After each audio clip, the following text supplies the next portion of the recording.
আসসালামু আলাইকুম সবাইকে। জোর করে ভালোবাসা গল্পের ৮ নাম্বার পার্ট। তো বেশি কথা না বলে চলুন গল্প শুরু করা যাক। শ্রাবণ শামুক ঝিনুকের মালার দোকানে গেল, ঝিনুকের তৈরি একটা পায়েল কিনলো। সে জানে প্রিয়তা এই সামান্য জিনিসে ভীষণ খুশি হবে, খুশিতে উন্মাদ হয়ে বলবে, এটা আমার লাইফের সব থেকে দামি গিফট।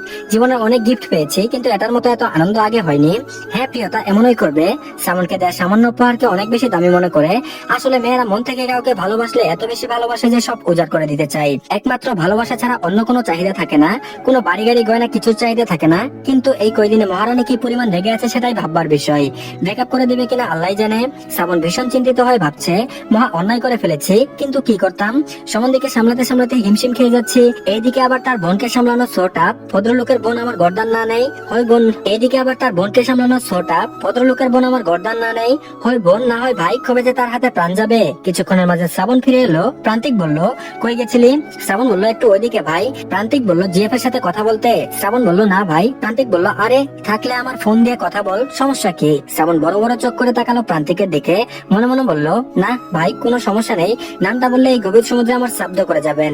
প্রান্তিক বলল, বুঝেছি তুই সিঙ্গেল, এখন ফিরতে হবে। শ্রাবণ বলল, চলুন ভাই।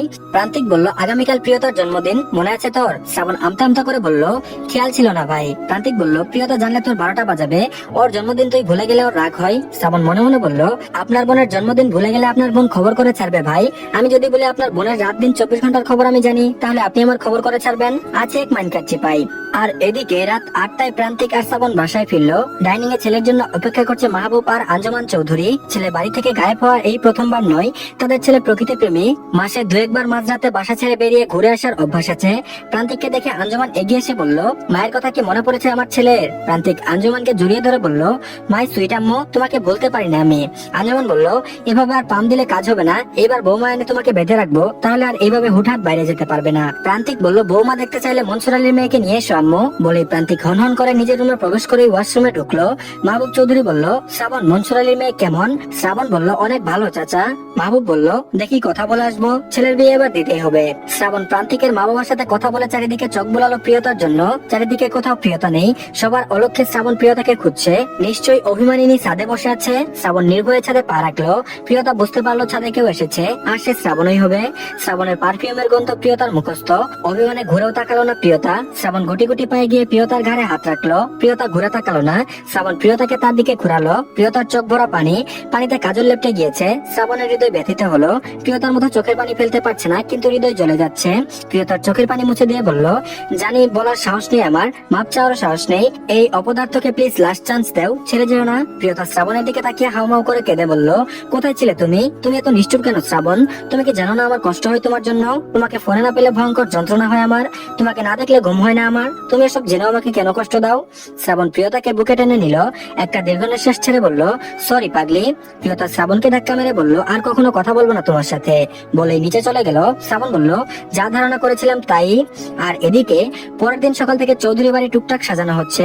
ঘরোয়াভাবে পালন করা হবে প্রিয়তার জন্মদিন। সকাল থেকে শ্রাবণ অন্ত বেলুন দিয়ে বাড়ি সাজাচ্ছে। প্রিয়তার রঙিন বেলুন খুব পছন্দের। প্রান্তিক হুকুম দিয়েছে তার বোন যেন খুব খুশি হয় সেভাবেই সাজাতে। বাড়ির সবার এত সাজগোজের মাঝে প্রিয়তা কালো রঙের 3 পিস পরে বেরিয়েছে। প্রান্তিক অবাক হয়ে বলল, কোথায় যাচ্ছিস এখন? প্রিয়তা হেসে বলল, আমার বেস্টিকে আনতে যাচ্ছি ভাইয়া, কলেজের নতুন বেস্টি, যাকে তোমার জন্য চয়েস করেছিলাম। প্রান্তিক বলল, কলেজে গিয়ে লেখাপড়া না করে ঘটকালি করা হচ্ছে? প্রিয়তা বলল, বাহ রে, ভাইয়ের জন্য তো ঘটকালি করবোই। প্রান্তিক বলল, যা তোর বান্ধবীকে নিয়ে আয়, আমি তো আর বিয়ে করতে পারছি না, শ্রাবণের সাথে বিয়ে দিয়ে দেব। প্রিয়তার আগে চোখে ভাইয়ের দিকে তাকিয়ে বাইরে বের হলো। প্রান্তিক শ্রাবণ আর অন্তর দিকে তাকিয়ে বলল, ও রেগে গেল কেন রে? অন্ত বলল, আম গাছে জাম দিচ্ছেন ভাই। প্রান্তিক বলল, মানে? অন্ত বলল, আপনার জন্য ঠিক করা পাত্রী শ্রাবণকে দিচ্ছেন। প্রান্তিক বলল, আমার জন্য ঠিক করা মেয়েকে আমি পেয়ে গিয়েছি, তোদের ভাবিকে দ্রুত ঘরে আনতে হবে। ওই মায়াবী হরিণের চোখ দুটো আমাকে এলোমেলো করে দেয় বাজে ভাবে।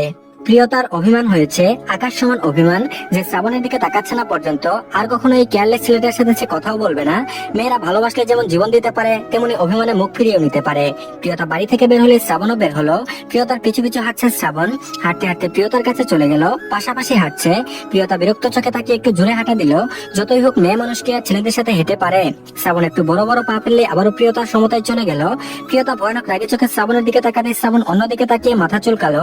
প্রিয়তা কোমরে হাত বেঁধে একভাবে শ্রাবণের দিকে তাকিয়ে রইল। শ্রাবণ আর চোখে প্রিয়তার দিকে তাকিয়ে বিড়বিড় করে বলল, ওভাবে তাকাবেন না সমন্দির বোন, আমি ভয় পাচ্ছি। প্রিয়তা রেগে গিয়ে বলল, তুই আমার পিছে পিছে আইছস কেন? শ্রাবণ প্রিয়তার দিকে তাকিয়ে দুই কান ধরে বলল, আর এমন হবে না শোনা, এবার লাস্ট চান্স দেন। প্রিয়তা বলল, এবার লাস্ট চান্স দিব? এই মিথ্যুক, এই কথা আর কতবার বলবি? এই নিয়ে 1000 বার বললি লাস্ট চান্স দেন। শ্রাবণ বলল, এটাই লাস্ট বার, আর এমন হবে না, মাফ করে দেন ম্যাডাম। প্রিয়তা বলল, এই আমি রেগে গেলে তুই আপনি আপনি করিস কেন? শ্রাবণ বলল, কারণ আপনি রেগে গেলে আমাকে তুই তুই করে বলেন, এই জন্য। প্রিয়তা বলল, যে অন্যায় করেছিস তুই, এর থেকে নিচু কিছু থাকলে তাই বলতাম। শ্রাবণ বলল, আচ্ছা বলেন তো, মাফ করে দেন। প্রিয়তা বলল, তোর কোনো মাফ নেই, আর যদি আমার পিছু নিস খবর আছে। শ্রাবণ বলল, খবর তো দেখাচ্ছে নয়, কথা বলছেন না, ব্রেকআপের হুমকি দিচ্ছেন, এসব কি কম খবর? প্রিয়তা বলল, কষ্ট হচ্ছে তাই না? শ্রাবণ মাথা দেখিয়ে বলল, খুব বেবি। প্রিয়তা বলল, একদিনে হাঁপিয়ে গিয়েছিস? বিগত 7 দিন আমি কিভাবে থেকেছি, কিভাবে আমার সময় কেটেছে, আইডিয়া আছে কোনো? যন্ত্রণায় ছটফট করেছি আমি যদি মরে যেতাম কি হতো? শ্রাবণের মুখটার সাথে সাথে মলিন হয়ে গেল। প্রেমিকার মৃত্যুর কথাটা কানে আসতে যেন শ্রাবণ ভয় পেয়ে গেল, তার আত্মা কেঁপে উঠলো। খুব মলিন সুরে বলল, এমন দিন আসার আগে আমি মরেই যাব প্রিয়তা। প্রিয়তা বলল, এসব আজে বাজে কথা বলার জন্য আসা হয়েছে? শ্রাবণ বলল, আমি অসুস্থতাই বলতে এসেছি, ডাক্তার দেখিয়েছি, বলল রিপোর্ট খুব খারাপ, কি জানি বাঁচবো না মরবো। প্রিয়তা বলল, রিপোর্ট খারাপ মানে? কখন অসুস্থ হলে, আর কোথায় ডাক্তার দেখালে, কি হয়েছে তোমার? প্রিয়তার অস্থিরতা দেখে শ্রাবণের যেমন কান্না পাচ্ছে। মেয়েটা তাকে কত ভালোবাসে, অথচ তার বারবার ওই কষ্ট দেওয়া হয়ে যায়। এই যে এখন প্রিয়তার প্রায়োরিটি পেয়ে বাজেভাবে মিথ্যা বলতে হলো। প্রিয়তা এখানে কেঁদে দেবে দেবে ভাব। শ্রাবণ বলল, মনে হচ্ছে বহু যুগ তোমায় কাছে থেকে দেখিনি, একটু মন ভরে দেখতে ইচ্ছা হচ্ছে, রিজোর্টে যাবে? জাস্ট কিছু না, শুধু নির্ভয়ে চোখ মেলে তোমাকে একটু দেখতাম। মেয়েদের মন নরম, প্রিয় মানুষের ব্যতীত হৃদয়ের আকুল আবেদন ফেলে দেওয়ার ক্ষমতা নেই তাদের। প্রিয়তা শ্রাবণের সাথে একটা রিসোর্টে গেল, সামনাসামনি দুজনে বসলো। প্রিয়তার হাতের উপর শ্রাবণের হাত। শ্রাবণ গম্ভীর দৃষ্টিতে তাকিয়ে আছে প্রিয়তার দিকে। প্রিয়তার চোখ দিয়ে টপ টপ করে পানি পড়ছে। ভেজা কণ্ঠে বলল, কি হয়েছে তোমার শ্রাবণ? শ্রাবণ ম্লান হেসে বলল, কিছু না জান, তুমি কথা না বললে আমি অসুস্থ হয়ে যাই। এই যে কথা বলছো, সুস্থ হয়ে গিয়েছি, তুমি পাশে থাকলে আমার বেঁচে থাকার ইচ্ছা দ্বিগুণ হয়ে যায়। প্রিয়তা বলল, বলো ডাক্তার কি বলেছে? আমি আর কখনো রাগ অভিমান করবো না তোমার সাথে, তুমি তো জানোই আমি তোমাকে কতটা ভালোবাসি, কথা না বলতে পারলে দম বন্ধ হয়ে যায়।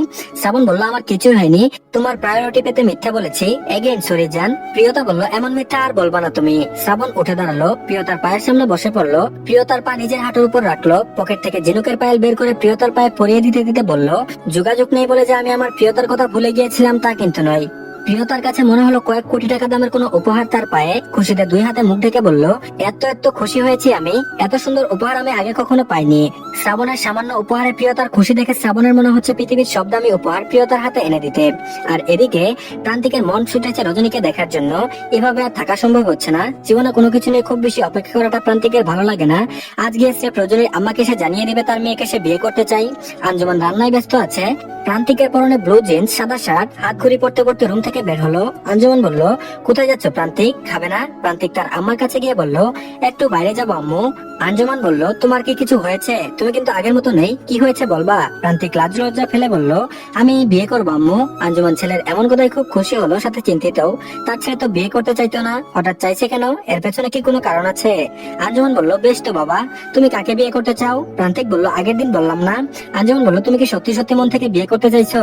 প্রান্তিক বলল, মন না সায় দিলে তোমার ছেলে কিছু করে না, তুমি তো জানোই আম্মু। বলে প্রান্তিক বেরিয়ে গেল। বাইক নিয়ে ছুটলো তার রজনীগন্ধার বাড়িতে। 30 মিনিটের মাঝে প্রান্তিকের বাইক গিয়ে থামলো রজনীদের উঠানে। আর তখনই রজনী গোসল সেরে উঠানে দাঁড়িয়ে গামছা দিয়ে চুল মুছছে। রজনীর পাশে গিয়ে প্রান্তিক বাইক থামালো। রজনীর সাথে সাথে চমকে উঠলো। প্রান্তিক মাথার হেলমেটটা খুলে চুল ঠিক করতে করতে রজনীর দিকে তাকালো। প্রান্তিক রজনীর আপামদস্তক তাকিয়ে থাকা দেখে দুষ্ট হেসে তাকালো। নিজের ঠোঁট কামড়ে ধরে কিছুক্ষণ তাকিয়ে থেকে বলল, উফ, এমনি ঘুম হারাম হয়ে গিয়েছে, তার উপর এটার জন্য প্রস্তুত ছিলাম না, কি দেখলাম এটা। রজনী এতদিন পর প্রান্তিককে দেখে ভীষণ অবাক হলো।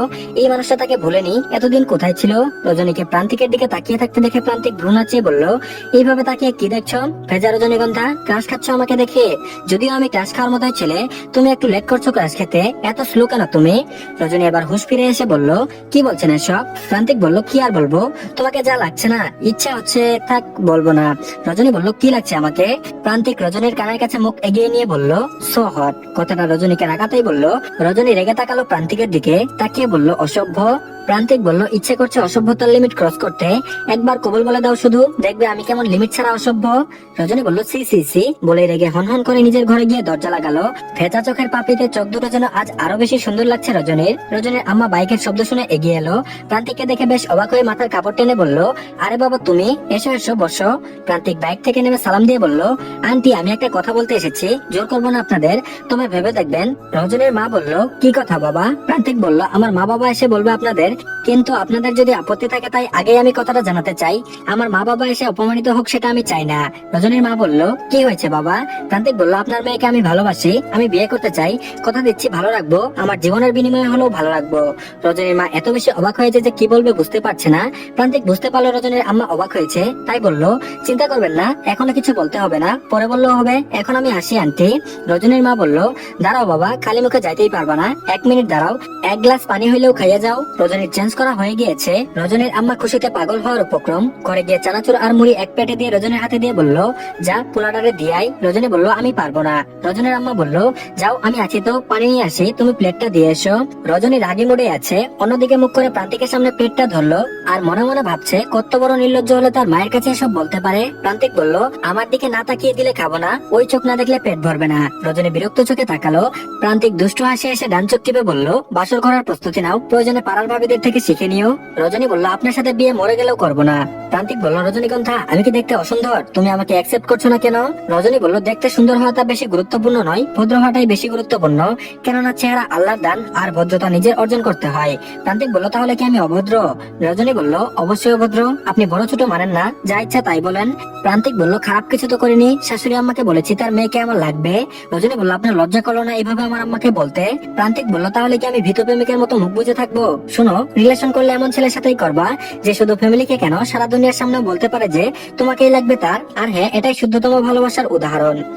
তো ধন্যবাদ সবাইকে, এই পার্টটি এই পর্যন্তই। পরবর্তী পার্ট দিলে অবশ্যই কমেন্ট বক্সে লিংক পেয়ে যাবেন। তো সবাই অবশ্যই চ্যানেলটিকে সাবস্ক্রাইব করে দিন। আল্লাহ হাফেজ।